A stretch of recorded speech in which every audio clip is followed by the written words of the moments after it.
Matt Hillebrand, one of the principals here at Don's Appliances, and I'm joined by corporate chef Anthony Marino. Just Chef Anthony or Chef. Anthony, whatever you call me. Yep, and we're going to go over a couple basic issues that we run into with appliances, and two of the most used appliances, dishwashers and washers. Yeah, we're going to talk about what to do when your dishwasher isn't draining, a little bit of troubleshooting on that, and then what to do when your washer's not spinning. So these are some, common, uncommon things that, really maybe set you off and say, hey, what do I do? And, we're going to hear just to give you a couple quick tidbits and, get you some help along the way. Yeah, and with people using these products, probably more than anything other than a refrigerator, they tend to be pain points when they don't work. I mean, we want clean dishes.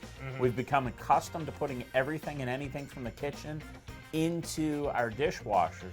So when it's not working, it becomes a major, major pain point. So why don't we dive into the dishwashers first, and we'll go then right into the washers. Yeah. So, I mean, Matt and I were having this conversation right before we talked, and we were talking about older dishwashers versus newer dishwashers. You know what I mean? A lot of the, the technology has really come up to speed with a lot of these, and, from the older ones. So you're really, we're not getting as hands-on. You're not going to need your screwdriver and your, tape or wrench or whatever. You know me, I'm not a tool person, so, you know what I mean? That's all foreign to me now. So any of these ones that, you've purchased within, how many years? Last 10 years. Last 10 years. You know what I mean? Are really up to date with electronics and boards and things like that. So dishwashers today are as smart as they've ever been. They're designed to use less water, so they've got a lot of sensors, a lot of electronics to minimize the water usage. You've also got dishwashers that are designed to shut down if they sense there's a problem, so that there's no issues with water leaking or any property damage that will result from a fault of the dishwasher. So a lot of the dishwashers now just shut down, which is great in terms of preserving property, but it's bad because, again, it goes back to that pain point of now my dishwasher doesn't work. Yeah, what's in error code? What is this, that? And you'll see that on, some of the models if they do shut down, things like that. Yeah, and a couple things to look for, just as a quick troubleshooting is, first and foremost, if there's water sitting at the bottom of the dishwasher and it's shut down, if it gives a fault code, go to your use and care guide. Typically, the manufacturers will tell you what that fault code is. Then you want to look at, okay, why is it not draining? Well, you may have a kink in the hose, drain hose. So sometimes the drain hose will fall. So if the dishwasher's next to the sink, the drain hose comes out of the dishwasher, it needs to be as high as the dishwasher. So there needs to be a loop in the sink cabinet that is as high as the dishwasher. If that falls below, the dishwasher's not going to drain properly. Okay? And if you're like Chef, who likes to put a lot of stuff under his sink that's right next to his dishwasher, you got to check that hose a lot of times. I mean, I'll move things around, and I have a million cleaners under there. So yeah, and that can happen. You can bump that hose and it can pull it down. So that does happen. The other thing is that if your dishwasher is tied into a garbage disposal, so if it goes into a garbage disposal, you need to make sure there isn't a lot of debris and food in the garbage disposal. One thing you always need to make sure, before you start running your dishwasher, turn the garbage disposal on. Make sure there's no food or debris in there, because sometimes what that can do, that can block the drain, the water coming from the dishwasher, that can block the drain.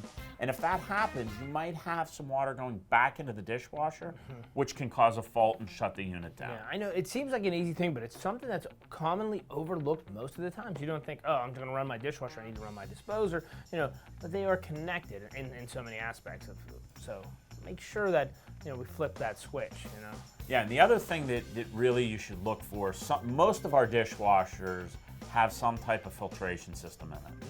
So there should be a filter in the bottom of the dishwasher below the wash arm that is removable and can be cleaned. Okay, so you are going to see a lot of the high efficiency dishwashers have a built-in filtration system So make sure that's clean, make sure there's no debris sitting down in there as well. Yeah, and it's really going to get the fine particles and things like that. And that should be a routine maintenance for you guys anyway, maybe once a month, every few weeks, depending on, and this is the $1 million question, whether you rinse your dishes before you put them in or whether you leave them dirty. That'll determine how much is really in your filter. So, and that'll go right under the sink. You need to rinse that till it's nice and clear and it's debris free. Yeah, and the big thing with that is that when you really should do the cleaning of that filter, when you start seeing food debris on your dishes, pull that filter out and clean it. Because what you're finding is that filter is clogged. Yeah. It's not doing what it needs to do.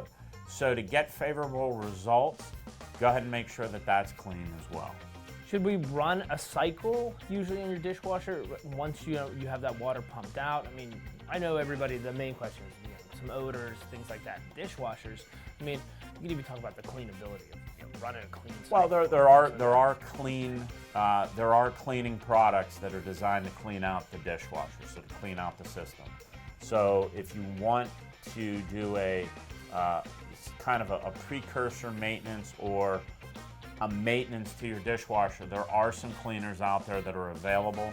A Fresh, which Whirlpool distributes, that is a good cleaner. They make it for washers and dishwashers. But what you can do is you can put that in the dishwasher, run the sanitized cycle with nothing inside the dishwasher, and it'll clean out the system. Yeah. But you still want to be able to get in there and make sure that any filters are clean, make sure that there's no excessive soap in the soap cup, and in terms of just general usage, we always want to make sure we're using rinse safe. Yeah. So that's a big thing in terms of drying and make sure you're getting favorable results on the dry cycle. All right, now we gave you guys some of the troubleshooting things, Matt. Should we go any further as the consumer to say, hey, that didn't work, what do I do next? Well, if those things don't work, call our service department, call a servicer. You probably need to get service. One thing we did forget, actually, let's jump back a little bit. One other thing you can do, hit the breaker. So turn the breaker off on the dishwasher, cut power. So after you check all these things, clean the filter, cut power to the dishwasher, and then go ahead and turn it on after 5 minutes. A lot of times that will clear the fault, and if you've identified an issue and you've remedied the issue, whether the drain has gotten below the height of the tank and you've made that adjustment, made sure the disposer isn't clogged, and check the filter. A lot of times, It'll just pump that out, huh? Yeah, just hitting the it'll pump that breaker, out. it'll go ahead and reset the dishwasher and you'll be good to go. But if that doesn't work, go ahead and call our service department and schedule a service call. Yeah. And you can do that at donsappliances.com. You can schedule a service call right on our website. You can call into our service number. Yeah, the point and click away is a really nice feature. You know what I mean? Just to do it right online. Yeah, it's the easiest way to do it. And if you have any other questions, like I said, you can call our service department or just go online, donsappliances.com. And if there's any questions, we're always here to help. Yeah, and then you could even call and we could transfer you guys to one of our service teams, like during the week or anything, whatever you need. So we appreciate everything. Have a great day. Talk to you later. Bye, guys.